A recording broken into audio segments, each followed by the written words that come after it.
बच्चों, स्वागत है आपका हमारे चैनल NCERT सॉल्यूशन 99 पर।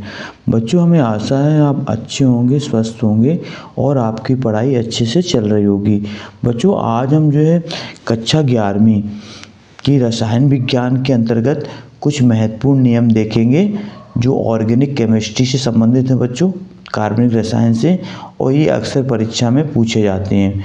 तो बच्चों स्टार्ट करते हैं। पहला नियम है बच्चों मार्कोनी-कॉप का नियम। किसका नियम बच्चों? मार्कोनी-कॉप का नियम। इसमें देखते हैं बच्चों, ये नियम असंतृप्त यौगिकों पर प्रक्रिया होती है। असंतृप्त यौगिक प्रक्रिया कराई जाती है हैलोजन अम्लों की। तो इसमें देखते हैं, इसका कथन देखते हैं बच्चों, कथन क्या बता रहा है।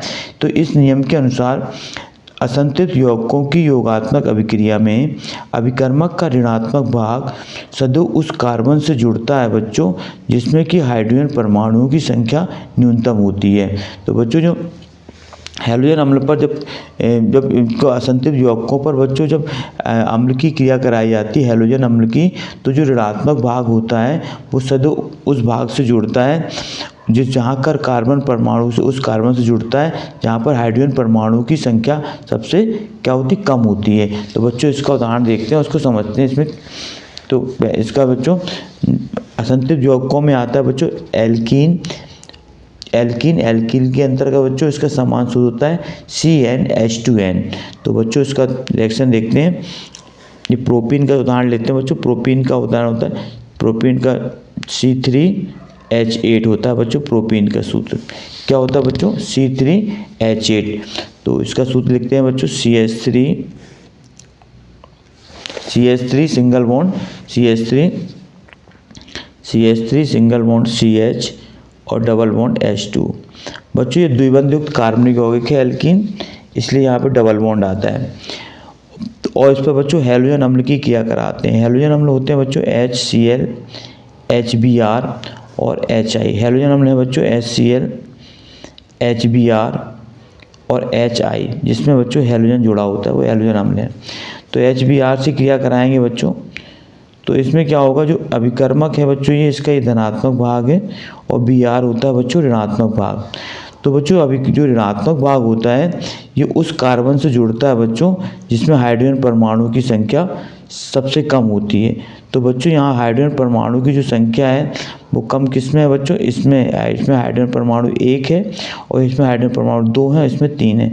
तो हाइड्रोजन परमाणु सबसे कम बच्चों किसमें है? इसमें CH में। तो ये ऋणात्मक भाग इस H से, Br भाग इस H से जुड़ जाएगा और धनात्मक भाग बच्चों इस CH2 से जुड़ेगा। तो ऋणात्मक भाग उस कार्बन से जुड़ता है जिसमें हाइड्रोजन सबसे कम होंगे। तो बच्चों इसकी अभिक्रिया इस प्रकार होगी CH3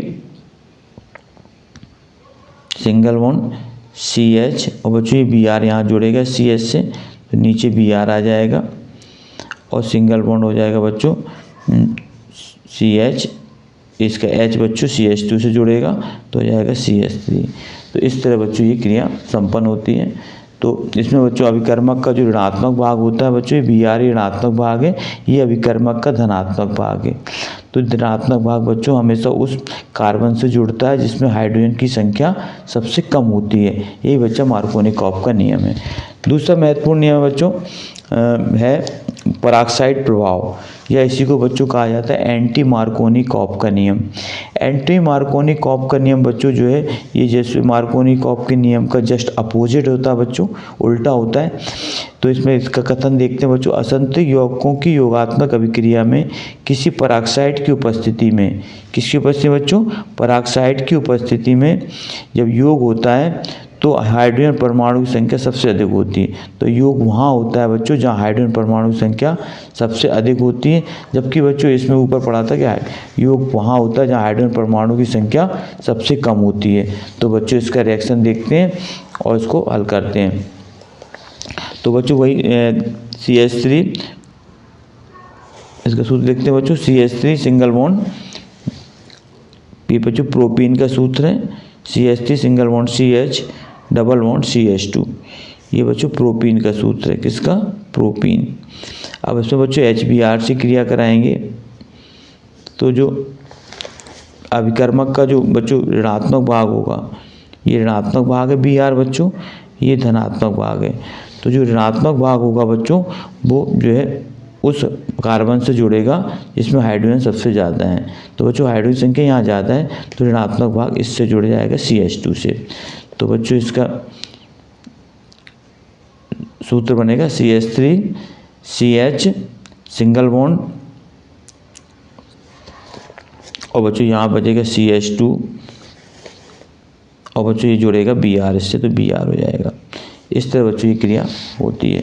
तो ऋणात्मक भाग बच्चों उस भाग से जुड़ता है जहाँ हाइड्रोजन की संख्या सबसे अधिक होती है। तो हाइड्रोजन की संख्या बच्चों यहाँ अधिक है इसलिए ऋणात्मक भाग बच्चों इससे CH2 से जुड़ेगा।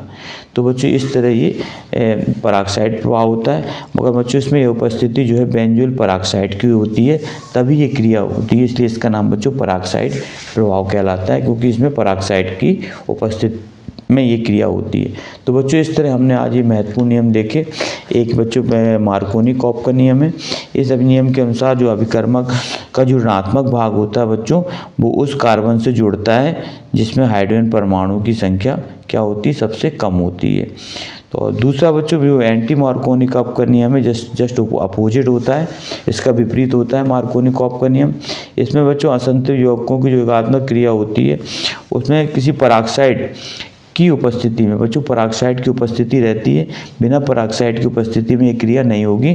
तो योग जहाँ होता है बच्चों तो वहाँ हाइड्रोजन परमाणु संख्या सबसे अधिक होती है, अर्थात ऋणात्मक भाग जो होता है अभिकर्मक का वहाँ जुड़ेगा जहाँ पर हाइड्रोजन परमाणु संख्या सबसे अधिक होती है, मतलब उसमें जस्ट अपोजिट होता है बच्चों मार्कोनी-कॉप के नियम का। तो इस तरह बच्चों ये अभिक्रिया संपन्न होती है। तो बच्चों ये बहुत ही महत्वपूर्ण अभिक्रिया हैं, इनको आपको नोट डाउन करें और इनको बार बार अभ्यास करें लिखकर, ताकि ये आपकी वार्षिक परीक्षा में आपसे इसको 100% आप पूरा कर पाएँ। बच्चों आपसे आग्रह है, रिक्वेस्ट है कि आप हमारे चैनल को सब्सक्राइब कर दें बच्चों, लाइक कर दें और ज़्यादा से ज़्यादा लोगों को शेयर करें, क्योंकि आपका एक सब्सक्राइब और एक जो है आपका सब्सक्राइब और एक लाइक हमें एक नया मोटिवेशन देता है, ताकि हम इसी तरह आपके लिए नए नए वीडियो बनाते रहें। बच्चों नेक्स्ट वीडियो में फिर उपस्थित होऊंगा, तब तक के लिए बच्चों जय हिंद जय भारत बच्चों।